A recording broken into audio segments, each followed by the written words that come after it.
Good morning dear students. आज हम लोग पढ़ेंगे क्लास 10th का मैथ ऑब्जेक्टिव क्वेश्चन। 14 फरवरी को मतलब कल आप लोग का एग्जाम है, इसलिए हम लोग आप लोग के लिए मेहनत कर रहे हैं। तो आइए हम लोग मैथ ऑब्जेक्टिव जो 50 नंबर का है लेकिन 100 नंबर प्रश्न लेता है, 100 नंबर का दिया रहता है, उसमें से 50 को आपको बनाना है। तो आप लोग के लिए बेहतर से बेहतर ऑब्जेक्टिव लेकर आया हूँ। अगर इसको तैयारी कर ले तो उम्मीद है कि आपका मैट्रिक बोर्ड में मैथ का एग्जाम बहुत बेहतर जाएगा। तो आइए हम लोग देखते हैं। लेकिन अभी तक आप मेरे चैनल को सब्सक्राइब नहीं किए हैं तो जल्दी से इसे सब्सक्राइब कर लीजिए और बेल आइकन के बटन को दबा दीजिए। इसे लाइक और शेयर भी कीजिए। आइए देखते हैं क्वेश्चन नंबर 1। क्वेश्चन नंबर 1 और है द्विघात समीकरण इतना के मूल है।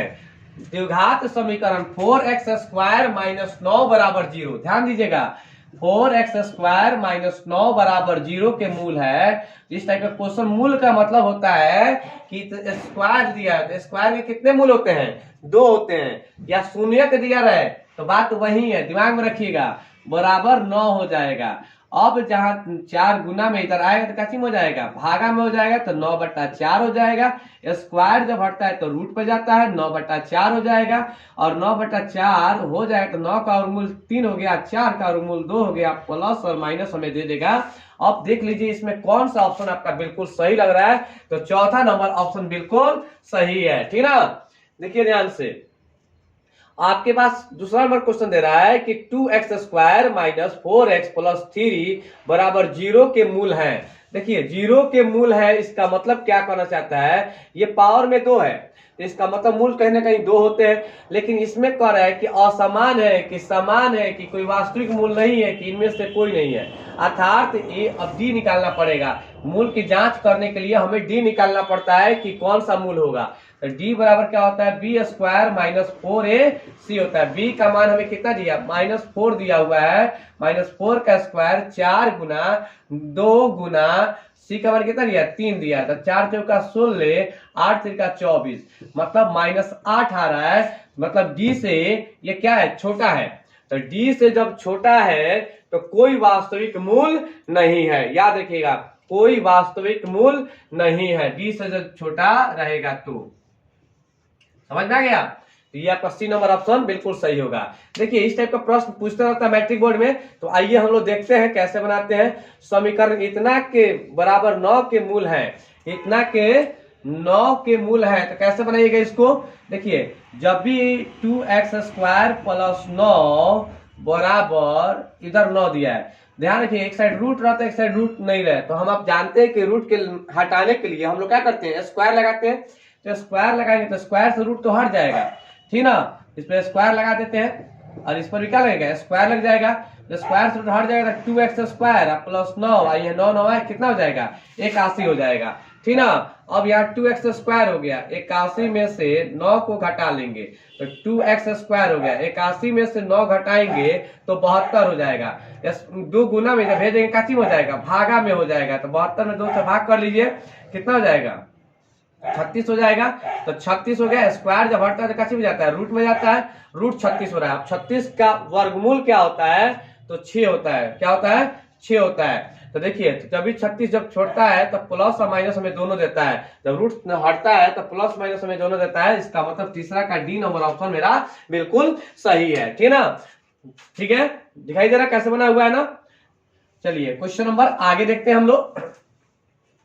क्वेश्चन नंबर चौथा कहता है कि एपी 4, 10, 16, 22, 18 का सार्वा अंतर है। देखिए बहुत बार ये प्रश्न पूछा हुआ है, ठीक ना।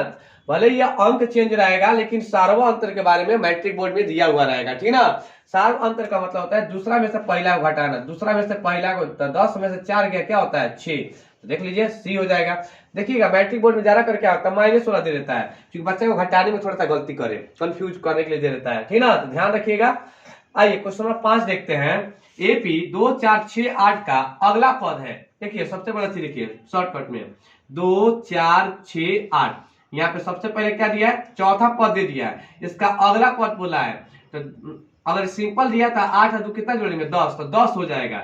लेकिन वो मानते हैं अगर आपको घटाना घटाना रहे उस समय कैसे रहेगा? तो देखिए जो चौथा नंबर है ना, लिख लीजिएगा A4 प्लस और डी का मान पता कर लीजिएगा, 4 में से 2 जाएगा कितना हो जाएगा 2, ये 4 का मान दिया 8 और उसमें 2 को जोड़ लीजिए तो 8 और 2 कितना होता है 10। तो 5 का ए नंबर ऑप्शन बिल्कुल सही हो जाएगा, ठीक है ना। एपी के प्रथम n प्राकृतिक संख्याओं का योगफल है।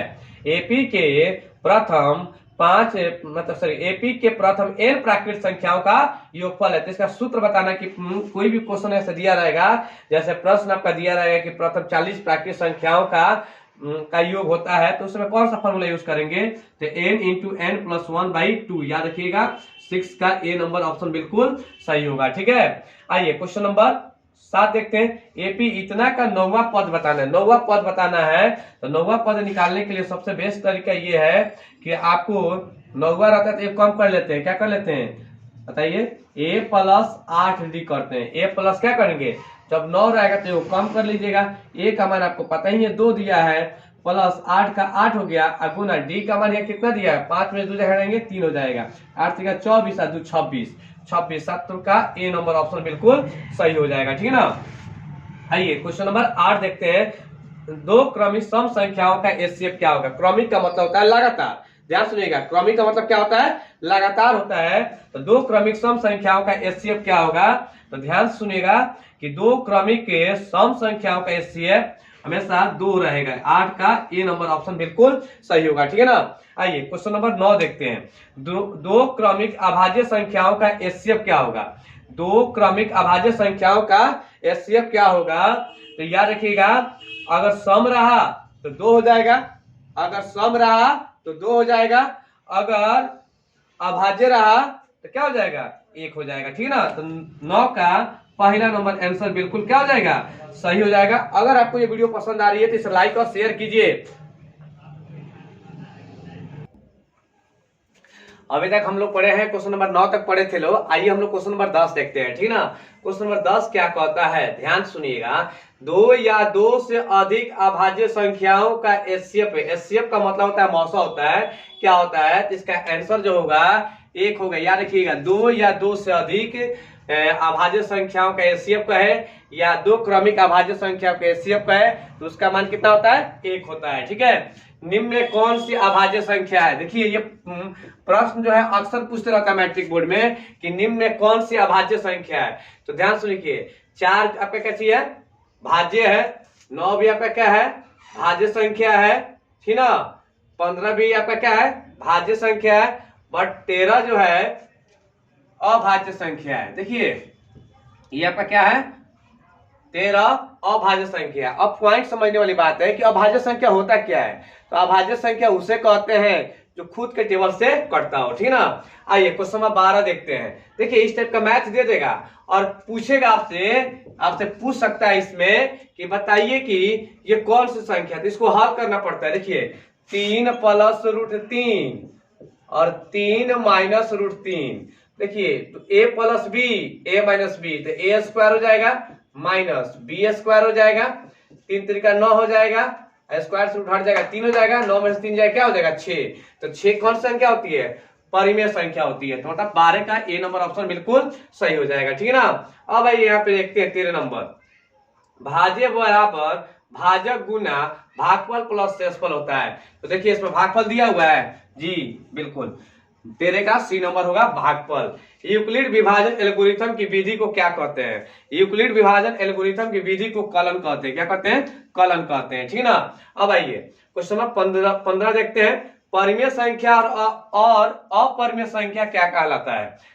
परिमेय संख्या और अपरिमेय संख्या के, प्रश्न थोड़ा छूटा हुआ है, के गुणनफल परिमेय संख्या और अपरिमेय संख्या के गुणनफल को क्या कहते हैं, ठीक ना। क्वेश्चन यहाँ पे ये है, परिमेय संख्या और अपरिमेय संख्या के गुणनफल को क्या कहते हैं, तो अपरिमेय संख्या कहते हैं। याद रखिएगा, परिमेय संख्या और अपरिमेय संख्या को गुना कराइएगा तो उसका मान क्या आएगा, तो अपरिमेय ही आएगा, याद रखिएगा इस बात को। 16 नंबर क्वेश्चन क्या कहता है यदि हर का गुणनफल 2 के पावर m और 5 के पावर n के रूप में होता है तो याद कीजिए शांत का एक नियम लिखवाए थे, आप लोगों को बताए भी थे कि शांत का पहचान कैसे होता है। सबसे पहले नीचे वाला जो हर का होता है उसका एलसीएम निकालते हैं और देखते हैं उसमें केवल 2 और 5 है कि नहीं है। 2 और 5 है, या खाली 2 रहे या खाली 5 रहे तो वह शांत होता है। तो देखिए यहाँ दोनों बोला है, 2 और 5 बोला है, तो क्या है, किसके नियम में आता है, तो शांत के नियम में आता है। तो 16 का ए नंबर ऑप्शन बिल्कुल सही हो जाएगा, ठीक है ना। यदि भाग एल्गोरिथम ए बराबर बी क्यू प्लस आर बराबर दिया हुआ है, ठीक ना, मतलब ये सूत्र है विभाजन एल्गोरिथम का, भाग कहिए विभाजन कहिए, बात तो एक होता है, ठीक ना। एल्गोरिथम का ए बराबर बी क्यू प्लस आर में ए बराबर 21 दिया, मतलब इसका मान दे दिया है 21 दे दिया है, बी का भी मान दे दिया है, मतलब बी से में भाग करते हैं तो 9 9 कितना होता है 81 हुआ। क्यू का भी मान दे दिया, भाग करने पर 9 आएगा, देख लीजिए एग्जांपल तौर पे 9 में 81 से भाग करते तो 9 9 81, ये हो गया ए, ये हो गया बी, ये हो गया क्यू। अब इसको भाग के काट देंगे, कितना आया, आर का मान कितना आ रहा है 0। तो देखिए ऑप्शन में आर का मान दिखाई दे रहा है, जी हाँ 17 का ए नंबर ऑप्शन बिल्कुल सही हो जाएगा, ठीक है ना। 10 और 30 के बीच में कितनी अभाज्य संख्या आती है, हो सकता है पूछ देगा परीक्षा, 0 और 10 के बीच में, 1 या 10 के बीच में कितने कितने अभाज्य संख्या आती हैं, तो 10 से लेकर 30 के बीच में, तो आपको याद रखिएगा 10 और 30 के बीच में 6 अभाज्य संख्या आएंगी। ओके सर कैसे आप जानते हैं, तो देखिए 11 हो जाएगा, 13 हो जाएगा, ठीक ना, 11 हो गया, 13 हो गया, उसके बाद आगे बढ़ेंगे 17 हो जाएगा, 19 हो जाएगा, 23 हो जाएगा, उसके बाद 29 हो जाएगा। गिनिए तो कौन हो रहा है, 6 हो रहा है कि नहीं हो रहा है, ये आपका कौन सी संख्या है, अभाज्य संख्या, जो खुद के ही पास की ओर कर सकता है। अब आइए आगे देखते हैं, प्रथम 50 प्राकृत संख्याओं का योग होता है। प्रथम 50 प्राकृत संख्याओं का मतलब दे देगा, प्रथम मतलब लगातार 5 गो 50 प्राकृत संख्याओं का योग।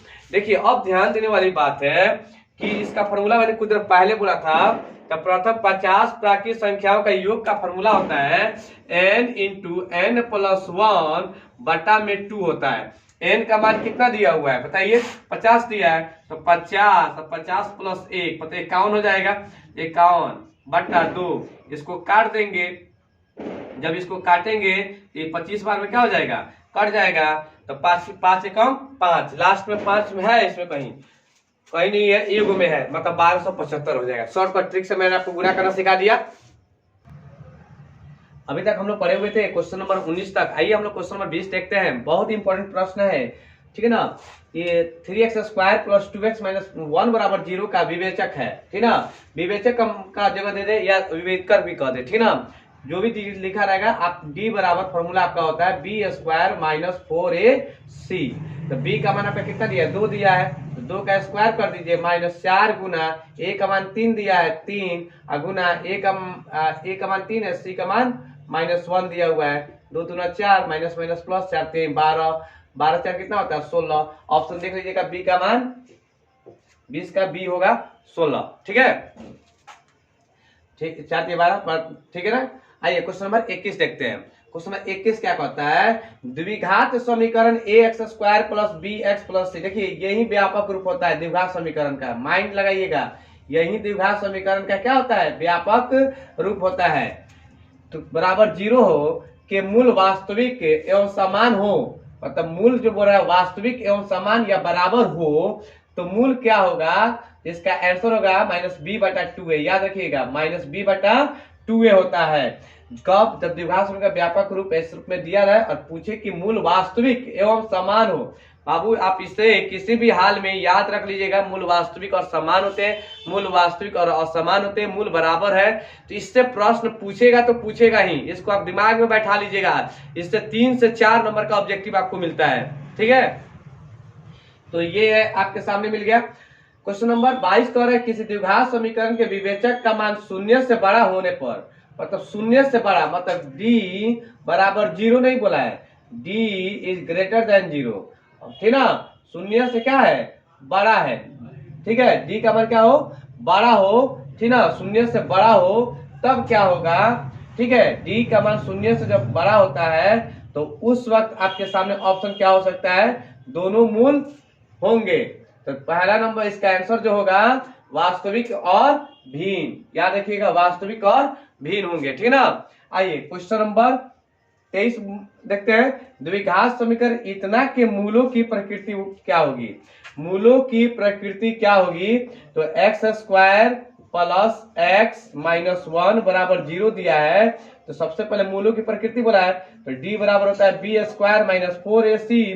तो बी का मान यहाँ पे 1 का स्क्वायर माइनस 4 गुना ए का मान 1 दिया है और सी का मान क्या दिया है, माइनस 1 दिया है। तो 1 प्लस 4, 4 एक कितना 5, मतलब 0 से क्या है, बड़ा है। जैसे 0 से बड़ा होता है तो वास्तविक और असमान हो जाएंगे। याद रखिएगा डी का मान 0 से जब बड़ा होता है तो क्या हो जाएंगे, वास्तविक और असमान हो जाएंगे, ठीक है ना। फिर उसके बाद के किस मान के लिए, क्वेश्चन नंबर 24 देखते हैं लोग। के किस मान के लिए द्विघात समीकरण इतना बराबर 0 के मूल समान है। मूल समान का मतलब होता है कि d बराबर 0, d बराबर 0। तो d का सूत्र क्या होता है, बी स्क्वायर माइनस 4ac बराबर 0। और b का मान यहाँ से खोज के बैठा लीजिए, दिया है 3 का स्क्वायर हो जाएगा, ठीक ना, 3k स्क्वायर होगा, 3k स्क्वायर माइनस 4 गुना 9 गुना 4 हो जाएगा, ठीक ना, बराबर में 0 हो गया। यहाँ पे ध्यान से देने वाली बात है, 3k है तो 3k स्क्वायर हो गया माइनस 4 गुना ए का मान 9 दिया हुआ है और सी का मान 4 दिया हुआ है। तो 3 तरीका 9k स्क्वायर हो जाएगा, 4 तरीका 16, 16 नंबर 144 माइनस 144 हो गया बराबर में 0। 9k स्क्वायर बराबर इधर भेज देते हैं तो 144 हो जाएगा, ठीक है ना। अब गुना में 9 है तो भेजने कैसे हो जाएगा, भागा में हो जाएगा। 144 बटा क्या होता है, 9 हो जाता है, 144 बटा 9। अब इसको काट के देखते हैं, 3 तरीका 9 और 3 से तो कटेगा नहीं, 4 4 8 कहाँ कट जाएगा, 3 चौका 12, 2 इसमें आ जाएगा, 2 इसमें आ जाएगा, तो 3 बटे 24। 3 से फिर इसको काटते हैं, 3 एकम 3, तो 16 बार में कट जाएगा, 16 3 48। के स्क्वायर बराबर होता है रूट में 16 और के बराबर 16 का वर्गमूल होता है 4। जब रूट छोड़ता है तो प्लस माइनस आपको दे देगा, ठीक ना। तो आपका आंसर हो जाएगा के का मान क्या हो जाएगा, प्लस माइनस 4। देख लीजिए दिया हुआ है ना, सीधा से आपका आंसर आ रहा है प्लस माइनस 4, ठीक है। तो 25 नंबर क्वेश्चन क्या कहता है, के किस मान के लिए, के किस मान के लिए, ठीक है ना, समीकरण इतना दिया हुआ है, ठीक है, तो इसका मूल समान होंगे। तो इसको कैसे बनाएंगे, सेम प्रोसेस वही है हम लोग के पास ऑप्शन, ठीक है। तो कैसे इसका लिखेंगे हम लोग ऑप्शन में, आइए देखते हैं। के किस मान के लिए समीकरण इतना बराबर 0 के मूल वास्तविक और समान है। मूल वास्तविक और समान है मतलब बराबर है, मतलब डी बराबर है 0 के, ठीक ना। तो इसका फॉर्मूला होता है बी स्क्वायर माइनस 4ac बराबर 0। अब देखिए बी का मान यहाँ कितना दिया है, ये पहले बताइए, बी का मान आपका कितना दिया है, तो बी का मान आपका दिया हुआ है,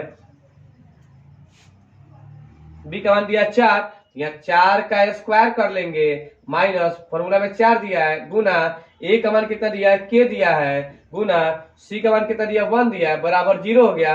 4 चौका 16 हो जाएगा माइनस 4k बराबर 0, माइनस 4 के उधर भेज देते हैं, 16 बराबर क्या हो जाएगा 4k हो जाएगा, 4 एकम 4, 4 चौका 16, तो k बराबर 4। ऑप्शन में देख लीजिएगा, जब भी आपको बोलेगा मूल बराबर है, जब मूल समान है, तो इसमें बताने के लिए k का मान, p का मान, कुछ भी मान बोलेगा आपको बताने के लिए, तो डायरेक्ट आप ऐसे लिखिएगा d बराबर 0, ठीक है ना। माइंड में सेट कर लीजिए, इस तरह का प्रश्न मैट्रिक बोर्ड में देगा तो देगा, हर हाल में देगा, इसलिए इसको प्रैक्टिस कर लीजिएगा, नहीं तो आपसे प्रश्न ये छूट जाएगा, ठीक ना।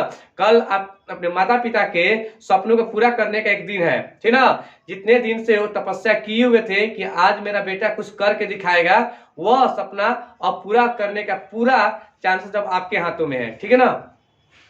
तो 25 का आपका आंसर जो होगा बी नंबर होगा, ध्यान रखिएगा बी नंबर।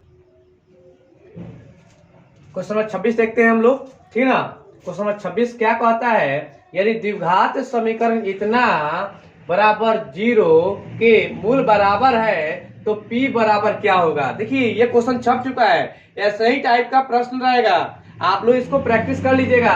p हो सकता है या p k हो सकता है, कुछ भी मान आपको पूछा जा सकता है, लेकिन ये प्रश्न आएगा तो आएगा, ठीक है, तो इसको आप रिवीजन कर लीजिएगा, ठीक है ना। 2000 आपका 23 में मैट्रिक बोर्ड में 14 फरवरी को जो एग्जाम हो रहा है, ये क्वेश्चन आएगा तो आएगा, ठीक है। तो आइए हम लोग देखते हैं x square minus P x बराबर 0 के मूल वाला बराबर होता है डी बराबर 0, जिसका बी स्क्वायर माइनस 4ac बराबर, मैंने अभी जस्ट बताया है कि जब भी आपको बोलेगा डी मूल बराबर है तो डी बराबर क्या कर दीजिएगा, 0 कर दीजिएगा। बी स्क्वायर माइनस 4ac, तो बी का मान आपका कितना दिया हुआ उसमें, माइनस पी का स्क्वायर हो जाएगा माइनस 4 गुना ए का मान 1 है और सी का मान आपका 4 है बराबर में 0, तो पी स्क्वायर हो गया 4 चौका 16 हो जाएगा बराबर 0, तो पी स्क्वायर बराबर 16 हो जाएगा। स्क्वायर जब हटता है तो ये रूट में जाता है, तो 16 का वर्गमूल क्या होता है, तो प्लस माइनस 4 देकर आपको जाएगा। तो इसमें देखिए तो कौन सा ऑप्शन आपका बिल्कुल सही है, तो 26 का ए नंबर ऑप्शन आपका जो है बिल्कुल सही दिखाई दे रहा है, ठीक है ना। आइए क्वेश्चन नंबर 27 देखते हैं। क्वेश्चन नंबर 27 क्या कहता है कि द्विघात समीकरण x square plus B x minus सी बराबर 0 के मूल वास्तविक और बराबर होने की क्या शर्त है। द्विघात समीकरण x square plus B x minus सी बराबर 0 के वास्तविक और बराबर होने की क्या शर्त है। तो बच्चे क्या करेंगे, d बराबर 0 दिखा देते हैं, इसका फॉर्मूला क्या लगाते हैं, बी स्क्वायर माइनस 4ac बराबर 0 लगा देते हैं, ठीक ना। मतलब आपके अकॉर्डिंग तो ये प्रश्न आपका बिल्कुल सही होगा, सब बच्चे इस पर टिक मारेंगे बी स्क्वायर माइनस 4ac बराबर 0, बट ये बिल्कुल गलत है, ये बिल्कुल गलत है, क्योंकि ये किस कंडीशन में होगा, क्योंकि इसका व्यापक रूप होता है x square plus B x plus c होता है, याद रखिएगा प्लस में रहता है, तब इसका फॉर्मूला यूज होगा। आप क्वेश्चन को थोड़ा बारीकी से पढ़िएगा, ऐसा नहीं कि दे देगा तुरंत टिक मार दीजिएगा तो गलत हो जाएगा। यहाँ क्या दिया हुआ है, माइनस, और जब माइनस रहेगा तो आपका ए नंबर वाला हो जाएगा प्लस में आ जाए। देखिए बी स्क्वायर प्लस 4ac बराबर 0, अगर यहाँ प्लस रहा तो बी नंबर वाला चला जाएगा, अगर इसमें माइनस है तो ए नंबर पे आ जाएगा। बच्चा ज्यादा करके याद किया था बी स्क्वायर माइनस 4ac बराबर 0 और इसी पर टिक मार देता है और एक नंबर आपका हाथ निकल जाता है, ठीक है ना। तो समझ में आ गया होगा कि कैसे क्या करना है। तो आप ये भी याद रखिएगा द्विघात समीकरण का व्यापक रूप क्या होता है, तो प्लस सी यहाँ लग जाएगा तो व्यापक रूप हो जाएगा, ठीक है ना। अब आइए क्वेश्चन आगे देखते हैं, सेम क्वेश्चन है, इतना देखिए प्लस में कि नहीं है, x square plus B x plus c बराबर 0 के मूल समान हो तो निम्न से कौन सा है। तो वही चीज है d बराबर 0, इसमें कोई मान नहीं दिया, अंक नहीं दिया, इसी को सेट करना है। तो बी स्क्वायर माइनस 4ac बराबर 0 है, तो बी स्क्वायर बराबर 4ac, देखिए तो ये ऑप्शन में दिखाई दे रहा है कहीं, हाँ बिल्कुल दिखाई दे रहा है, 28 का बी नंबर ऑप्शन बिल्कुल सही होगा, ठीक है ना। ध्यान रखिएगा इस पे, यह प्रश्न मैट्रिक बोर्ड में पूछने की संभावना है और आप लोग इसे प्रैक्टिस जरूर कीजिए। रात अभी बाकी है और कल सुबह में भी आप जाकर पढ़ सकते हैं। सोने वाले तो जिंदगी भर सोएंगे, लेकिन मेहनत करने वाले दिन रात मेहनत करेंगे ताकि उनको अपने माता पिता के सपनों को पूरा करने का मन बना लिए होंगे, ठीक ना। आइए देखते हैं द्विघात समीकरण इतना के मूलों का योग, मूलों का योग का मतलब होता है अल्फा प्लस बीटा बराबर माइनस बी बटा ए होता है। अब इसमें खोज लीजिए माइनस बी बटा ए कौन है, तो यहाँ पे -2 है तो -2 कर देंगे और ए का मान कितना दिया है 1 है, ठीक ना। तो -2 ऑप्शन में दिया हुआ है, जी हाँ बिल्कुल 29 का ए नंबर सही होगा। द्विघात समीकरण का व्यापक रूप क्या होता है, तो बी नंबर ऑप्शन का बिल्कुल सही होगा, x square plus B x plus c बराबर 0। अगर आपसे रैखिक का पूछेगा तो एक्स प्लस बी हो जाएगा, अगर आपको त्रिघात का पूछेगा तो x cube plus B x square plus c x plus d बराबर 0 हो जाएगा। अब आइए हम लोग आ गए एपी में, एपी से जुड़ा हुआ प्रश्न है आपके सामने, निम्न में कौन श्रेणी एक में है, निम्न में से कौन सा श्रेणी में है। श्रेणी का मतलब होता है समांतर श्रेणी, अर्थमेटिक प्रोग्रेशन, एपी में पूछा है कि इसमें से कौन सा है एपी में है। तो देखिए मैंने आपको बताया था कि कभी भी अगर इस तरह का सवाल करेगा जांच करने के लिए तो आप सबसे पहले सारा अंतर उनका बराबर देख लीजिएगा कि उनके बीच की दूरी समान है कि नहीं है। देख लीजिए 4 में से 2 घटाएंगे तो 2 हो जाएगा, फिर 8 में से 4 घटाएंगे तो कितना हो जाएगा 4 हो जाएगा, मतलब ये तो होगा ही नहीं, एक में 2 आ रहा है एक में 4 आ रहा है, ये बिल्कुल गलत है। इसमें आइए 3 में से 1 घटाएंगे तो 2 हो जाएगा, 9 में से 3 घटाएंगे तो 6 हो जाएगा, ये भी आपका गलत हो गया, ठीक ना। ये भी ए स्क्वायर में से ए को घटाएंगे तो ए स्क्वायर माइनस ए होगा, इसमें करेंगे तो ए क्यू माइनस ए स्क्वायर, मतलब ये भी क्या हो जाएगा आपका गलत साबित हो रहा है। अब आइए डी नंबर देखते हैं, तो डी नंबर तो अगर तीनों गलत कर दी तो डी नंबर तो बिल्कुल सही ही होगा। तो आइए क्यों सही हुआ इसको देख लेते हैं। -6 में से क्या करेंगे, -10 को घटाएंगे, -6 माइनस -10, -6 + 10 इक्वल टू कितना हो जाएगा जी, 4 हो जाएगा। फिर एक और घटा के देख लीजिए कि आपका सही है कि गलत है। फिर -2 में से -2 माइनस 6 हो जाएगा, -2 + 6, 6 में से 2 गया कितना हो गया, 4। देखिए दोनों का डी समान हो गया, दैट्स मीन आपका डी नंबर ऑप्शन बिल्कुल क्या हो जाएगा, सही हो जाएगा, ठीक है ना। आइए क्वेश्चन नंबर 32 देखते हैं। 32 दिया है √2, √8, √18, √32 का सारवा अंतर है, मतलब इसमें भी रूट के अनुसार आपको प्रश्न पूछ सकता है। बच्चे को रूट से डर लगता है तो मैंने आपको तरीका सिखाया था रूट हटाने के लिए, ठीक ना। एलसीएम निकाल लीजिएगा, जोड़ा मिल जाएगा तो उसको क्या कीजिएगा, रूट से बाहर, जो जोड़ा नहीं मिलेगा उसको रूट के अंदर, मतलब जेल में रखिएगा उसको। तो आइए हम लोग देखते हैं √2, देखिए इसका तो वर्गमूल निकल नहीं पाएगा। 8 का देखिए, 8 का वर्गमूल निकालिए तो कितना निकलेगा बताइए तो। 8 का तो इस तरह होगा, 2 चौका 8, 2 दूना 4।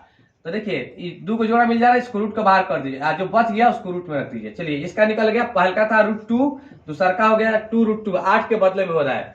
अब 18 के बदले में आप क्या लिख सकते हैं, 18 के बदले में लिख सकते हैं 2 9 18 और 3 3 का 9। बताइए तो जोड़ा किसका मिला, 3 का मिला, तो 3 हो गया और रूट में क्या हो जाएगा, 2 हो जाएगा। क्लियर हो गया।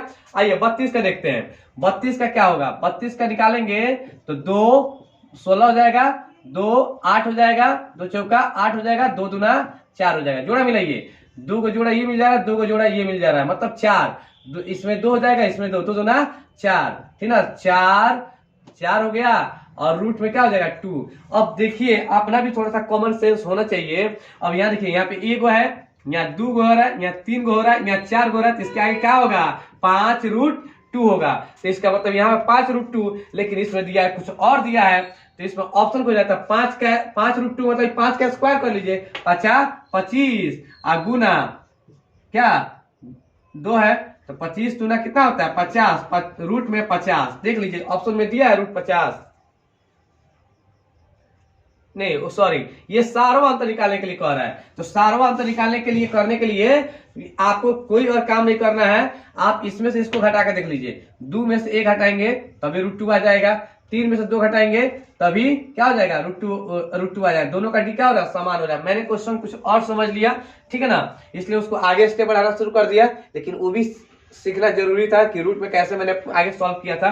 तो आइए देख लेते हैं। 32 का ए नंबर ऑप्शन आपका बिल्कुल सही होगा। कैसे किए हैं ये चीज आपको तो समझ में आया था। अब इसको घटा लीजिए, सार्वंतर मतलब क्या होता है, दूसरा में से पहला को घटाना। 2 में से 1 घटाएंगे 1, 3 में 2 घटाएंगे 1 और √2 अपने आप बच जा रहा है, ठीक है। आइए क्वेश्चन नंबर 33 देखते हैं। क्वेश्चन नंबर 33 का अगला पद बताना है, ठीक है ना। जो बता रहे थे क्वेश्चन 32 नंबर, ठीक ना, 32 नंबर वही क्वेश्चन आ गया 33 नंबर पे, ठीक ना। वैसे ही आपको करना होगा, √3 है तो √3 ऐसे ही उतार लेंगे। 12 का कैसे कीजिएगा, 12 का एलसीएम निकाल लीजिए।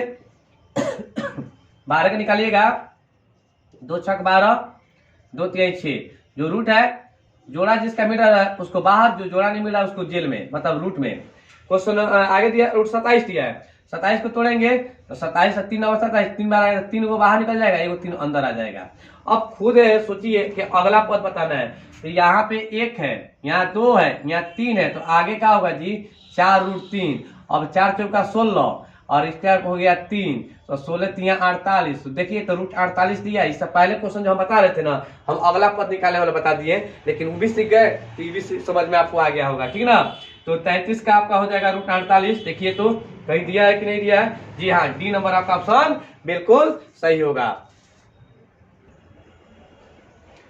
क्वेश्चन नंबर 34 देखते हैं हम लोग। लेकिन आप अभी तक आप मेरे चैनल को सब्सक्राइब नहीं किए हैं तो जल्दी से इसे सब्सक्राइब कर लीजिए और बेल आइकन का बटन दबा दीजिए। इसे लाइक और शेयर भी करते रहिए। आपके एक लाइक और शेयर कर देने से शायद किसी बच्चे के पास अगर ये पहुंच जाएगा तो उसको बहुत बेनिफिट हो जाएगी। क्योंकि आज का जो चल रहा है क्लास, बहुत ही मजेदार क्लास चल रहा है, इसमें ध्यान रखिएगा। आइए देखते हैं एपी इतना बराबर 3,3 plus root 2, 3 plus 2 root 2 plus 3 plus 3 root 2 का सार्व अंतर है। देखिए मैंने जानबूझकर सार्व अंतर को जरा रिवाइज करवा रहा हूं क्योंकि बच्चे को रूट वाला में डर लगता है। तो आइए देखिए इसमें 3 प्लस रूट 2 है, तो ध्यान से देखिएगा 3 प्लस रूट 2 माइनस 3, तो 3 से 3 कट जाएगा तो क्या बचेगा, रूट 2 बचेगा। ठीक है, एक बार भी चाहे तो आप जांच कर सकते हैं, लेकिन आपका डी कंफर्म हो गया है कि 34 का डी नंबर आंसर क्या हो जाएगा, बिल्कुल सही हो जाएगा। ठीक है ना, ध्यान दिए ना। दूसरा में से पहला को घटाइएगा, दूसरा में से पहला को घटाइएगा। ठीक है ना।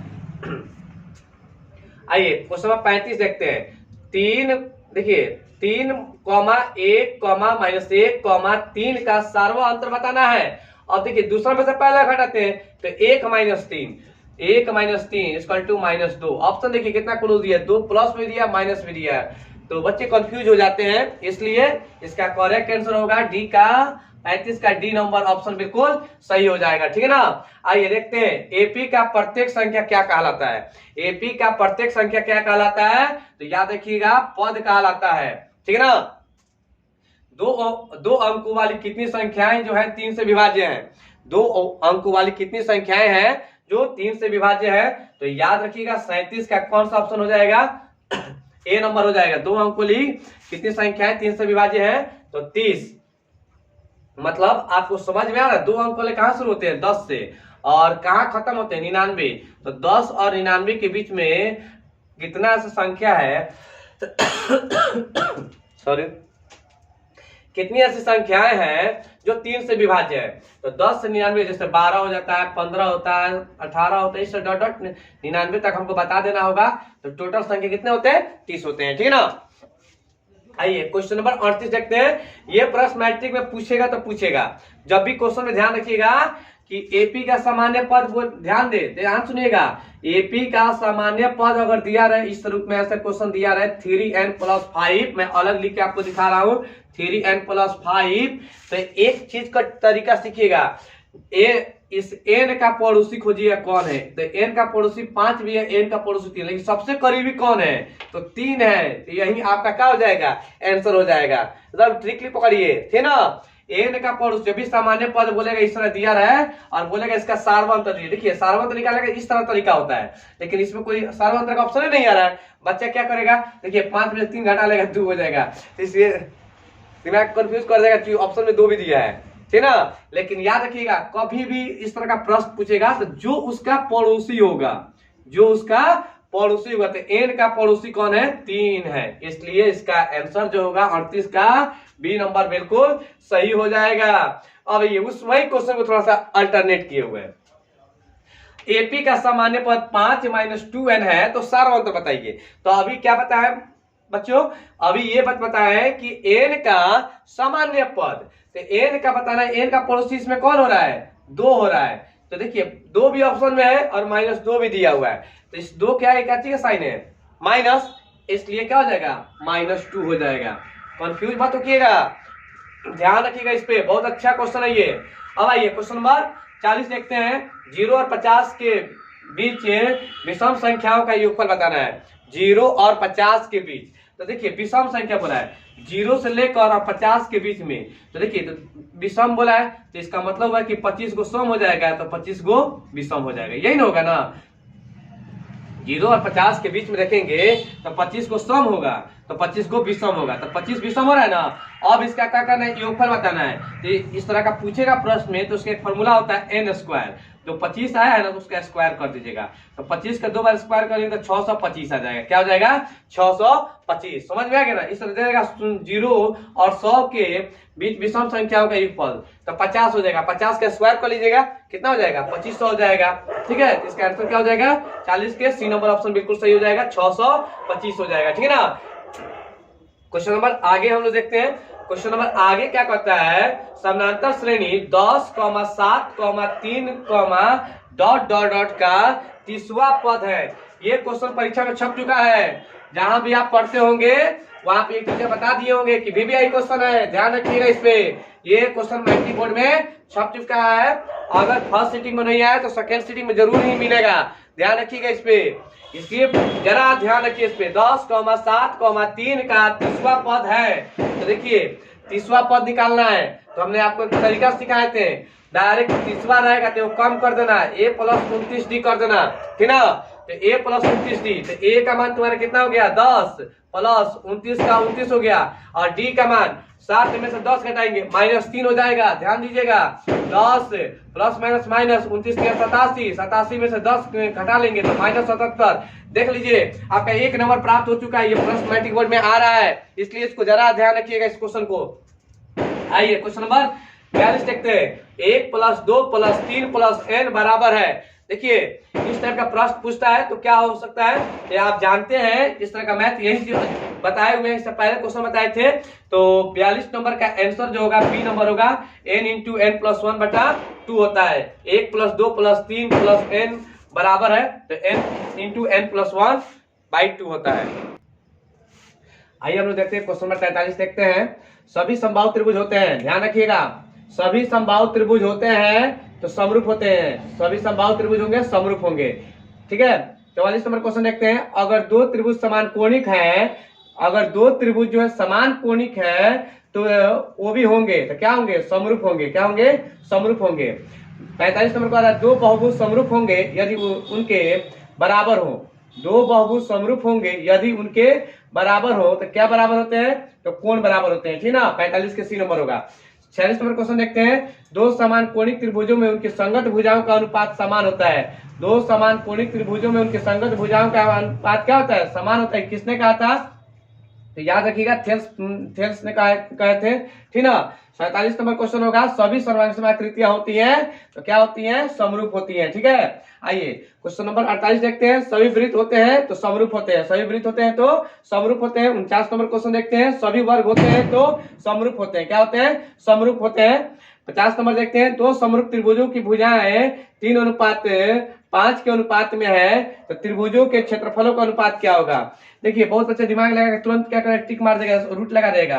तो 3 तरीका 9 और 50 25 इस पर टिक मार देगा। नहीं, ये बाहर रहेगा तब आप यूज कर सकते हैं, लेकिन जब बाहर नहीं रहेगा तब क्या कीजिएगा, उसी का जो 3 तरीका 9 बोले ना, √9 / 25 बोले हैं, तो इसी का क्या कीजिए 9 9 81 कर दीजिएगा, अनुपात रूट में 625 कर लीजिएगा। देख लीजिएगा ऑप्शन कौन दिया है, तो ए नंबर ऑप्शन है, 50 का ए नंबर हो जाएगा, ठीक ना। दो समरूप त्रिभुजों की भुजाओं 4:9 के अनुपात में है तब इन त्रिभुजों के क्षेत्रफलों का अनुपात क्या होगा। ध्यान दीजिएगा, जो भी इस तरह का क्वेश्चन बोलेगा तो बोलेगा त्रिभुज की भुजाएं को बोलेगा कि अनुपात में है। जब त्रिभुज की भुजाएं बोलेगा अनुपात में है तो उस समय क्या होता है, 4:9 के रूप में होता है। तो 4 चौका 16, ठीक ना, 4 का इसका क्या करेंगे, 4 चौका 16, 9 9 81, मतलब बी नंबर ऑप्शन आपका क्या हो जाएगा, सही हो जाएगा, 51 का बी नंबर ऑप्शन।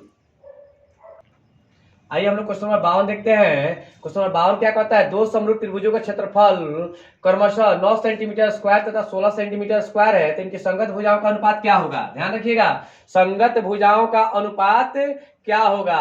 तो इस पे क्या कीजिएगा, रूट चढ़ा दीजिएगा, ठीक ना, इस पे रूट चढ़ा दीजिएगा, क्योंकि समरूप त्रिभुजों का क्षेत्रफल बोल रहा है। तो यहाँ पे क्या कीजिएगा, रूट चढ़ा, तो 9 का रूट कितना होता है 3 और 16 कितना होता है 4, तो डी नंबर ऑप्शन आपका बिल्कुल क्या हो जाएगा, सही हो जाएगा। आइए क्वेश्चन नंबर 53 देखते हैं। यदि दो त्रिभुजों के क्षेत्रफलों का अनुपात 16:9 हो तो उनकी संगत भुजाओं का अनुपात क्या होगा। तो 16 का कितना होता है, 4 होता है। सेम क्वेश्चन है, देख लीजिए, 16 का कितना होता है 4 होता है और 9 का कितना होता है 3 होता है, मतलब 53 का ए नंबर क्वेश्चन आपका बिल्कुल सही हो जाएगा, ठीक है ना। इसे शेयर करते रहिए, बहुत सारे इंपॉर्टेंट क्वेश्चन आपके सामने लेकर आ रहा हूँ। चक्रीय चतुर्भुजों के समूह कोणों का योग होता है, चक्रीय चतुर्भुज के समूह कोणों का योग होता है तो 180 डिग्री होता है। याद रखिएगा, चक्रीय चतुर्भुज का समूह कोणों का योग कितना डिग्री होता है, तो 180 डिग्री होता है। और भी कोण जो बनता है कितना डिग्री बनता है, 90 डिग्री, मतलब समकोण होता है, ठीक है ना। कह रहा है किसी त्रिभुज में दो कोणों का योग, मतलब कोई त्रिभुज है जिसमें दो कोणों का योग तीसरे कोण के बराबर हो, मतलब दो कोण ऐसा लेना है कि दोनों को जब जोड़ेंगे तो तीसरा के क्या होना चाहिए, बराबर होना चाहिए। तो अब इसमें से कौन सा हो सकता है, जैसे देखिए 30 और 60 दो कोण हुए, दोनों को जोड़ रहे हैं तो 60 30 90, तो तीसरा के बराबर 90 हो जा रहा है कि नहीं हो जा रहा है, तो यही आपका ऑप्शन क्या हो जाएगा, सही हो जाएगा, 55 का ए नंबर हो जाएगा, ठीक है ना। आइए क्वेश्चन नंबर आगे देखते हैं हम लोग। क्वेश्चन नंबर आगे क्या कहता है, ठीक है ना। आगे कह रहा है यदि सोनू 15 मीटर पूरब जाकर 8 मीटर दक्षिण जाता है, यदि सोनू 15 मीटर पूरब जाकर 8 मीटर दक्षिण जाता है, तो पहले सबसे पहले हम जानेंगे पूरब पश्चिम इस तरह क्या होता है। देखिए सबसे पहले ये होता है पूरब, इसके सामने कर देंगे तो पश्चिम, ठीक ना। याद रखिएगा ऊपर होता है उत्तर और नीचे होता है दक्षिण, लिख लीजिएगा, नोट्स कर लीजिएगा एकदम, ठीक ना। इस तरह का डायरेक्शन आता है, ऐसे हम नापते हैं लोग, ठीक ना, पूरब पश्चिम उत्तर दक्षिण। अब जैसे बोला उस तरह सजा लीजिए। यदि सोनू 15 मीटर पूरब जाकर, मतलब यहां से 15 मीटर, मतलब इधर से पूरब जा रहा है, ठीक ना, कितना मीटर हो गया, 15 मीटर हो गया। 15 मीटर पूरब जाकर 8 मीटर दक्षिण जाता है, तो दक्षिण किधर हो रहा है, नीचे हो रहा है, तो यहाँ से इसको मिला लीजिए, ये हो गया 8, यहाँ पे समकोण बन गया 90 डिग्री। अब बताइए कौन है, तो कौन का कौन बराबर क्या होता है, लंब स्क्वायर प्लस आधार स्क्वायर, तो 15 इससे होता है ना रूट में A P square plus B square, H का मान निकालना है, तो 15 15 हुआ 225 और 8 हटेंगे 64, तो 200 कितना हो जाएगा, 89 हो जाएगा, और 289 का वर्गमूल कितना होता है, 17 होता है, ठीक ना। तो आपका 52 का आंसर हो जाएगा सी नंबर ऑप्शन बिल्कुल सही हो जाएगा। फिर अगला वही क्वेश्चन से रिपीट किया है, सोनू 12 मीटर पश्चिम आकर, अब क्या कर रहा है, सोनू जो है 12 मीटर पश्चिम आ रहा है, मतलब देखिए पश्चिम किधर है, इधर है, तो 12 मीटर पश्चिम आ रहा है, ठीक ना। पश्चिम आकर फिर किधर गुजार रहा है, देखिए तो आकर 5 मीटर उत्तर जाता है, 5 मीटर उत्तर, उत्तर कहाँ जाएगा, ऊपर जाएगा, ठीक ना। अब यहां से इसको मिला लीजिए, ये 5 मीटर हो गया। अब देखिए आपको कौन निकालना है, तो 12 बरा हुआ 144, 50 25, ठीक ना, कितना हो जाएगा 169, 169 का वर्गमूल कितना होता है 13। देखिए ऑप्शन में 13 दिया हुआ है, इसका ऑप्शन मिस्टेक से छूट गया था, तो ए बराबर 13 मीटर हो जाएगा, बी बराबर 5 मीटर हो जाएगा, सी बराबर 8 मीटर हो जाएगा, और डी बराबर आपका मान लेते हैं 9 मीटर हो जाता है, ठीक है ना। तो आपका आंसर जो आ रहा है 13 मीटर होगा, तो याद रखिएगा 57 का ए नंबर ऑप्शन आपका बिल्कुल सही होगा। लेकिन इस डायरेक्शन को दिमाग में रखिएगा, इसी डायरेक्शन से आपको किसी तरह समकोण बना लेना होगा, ठीक है ना, याद रखिएगा। पाइथागोरस प्रमेय का संबंध होता है, किससे होता है, तो समकोण त्रिभुज से होता है, दिमाग में रखिएगा। आइए क्वेश्चन नंबर हम लोग आगे देखते हैं। 59 नंबर, त्रिभुज एबीसी में डी समानांतर बीसी है, मतलब त्रिभुज एबीसी है, त्रिभुज ए बी सी है, मतलब ए है, बी है और सी है, ए बी इसको डी समानांतर बीसी कह रहा है। अब बोला है कि एडी बटा डीबी, एडी बटा डीबी का मान 5/3 दिया, मतलब इसका 5 दिया है, इसका 3 दिया है, ठीक ना। ए का मान कर निकालने के लिए, तो ए का मान इसको सामने सेम हो जाएगा, 5 हो जाएगा, और पूरा एसी पूछ रहा है, तो पूरा एसी को लाने के लिए क्या 5 है, आई क्या है 3, तो पूरा एसी पता करना है हमको, तो ये हो गया 5, ए का मान हो गया 5, ठीक ना, ए का मान हो गया 5, और पूरा एसी का मान पता कर रहा है, तो एसी के नीचे 5 और 3 जोड़ेंगे कितना हो जाएगा 8, मतलब 5/8। देख लीजिए सी नंबर ऑप्शन आपका बिल्कुल सही होगा। उसके बाद कह रहा है 60 नंबर क्वेश्चन, एक समबाहु त्रिभुज में एबीसी के भुजा 2a है, मतलब समबाहु त्रिभुज है, मान लेते ये समबाहु त्रिभुज है, ध्यान दीजिएगा ए बी सी, ठीक ना, ये इसका लंब हो जाता है। तो बताइए सब भुजा बोला 2a है, ये भी पूरा 2a है, लेकिन लंब डाल रहे तो 2 भाग में बट गया, ये 90 डिग्री कोण बन रहा है, तो ये कौन हो गया, ये क्या हो गया आपका आधार। तो लंब कैसे निकालते हैं, पी कैसे निकालते हैं, एच स्क्वायर मतलब 2a स्क्वायर माइनस क्या हो जाएगा a स्क्वायर। अब इसको सॉल्व कीजिए तो 2 दूना 4a square minus a square, 4 में से कितना हो जाएगा रूट में 3a स्क्वायर, स्क्वायर से रूट हट जाएगा तो केवल √3a बचेगा, क्या बचेगा √3a। तो देखिए इसमें √3a कौन है, तो 60 का बी नंबर ऑप्शन बिल्कुल सही हो जाएगा। समबाहु त्रिभुज का क्षेत्रफल होता है तो क्या होता है √3/4 भुजा स्क्वायर मतलब a स्क्वायर होता है, ठीक है ना। तो आपको ये वीडियो कैसा लगा, अगर आपको अच्छा लग रहा है तो इसे लाइक शेयर और सब्सक्राइब जरूर कीजिए। बेस्ट ऑफ लक आपके मैट्रिक बोर्ड एग्जामिनेशन के लिए। आप अच्छा से लिखिए, साफ सुथरा लिखिएगा और सुंदर लिखिएगा, ताकि आपका रिजल्ट जो है आपके माता पिता के सपनों को पूरा करा दे। इतना मेहनत कीजिए आज रात और कल सुबह तक जाने से पहले कि आपका इतिहास बदल जाए, क्योंकि दूसरे के लिए तालियां बजाना आसान होता है, खुद के लिए ताली बजवाइए, तब देखिए कितना मजा आता है उस दिन जिस दिन लोग आपके नाम पे ताली बजाएंगे। ठीक है, फिर हम अगले वीडियो में लेकर आएंगे, तब तक के लिए धन्यवाद। जय हिंद, जय भारत।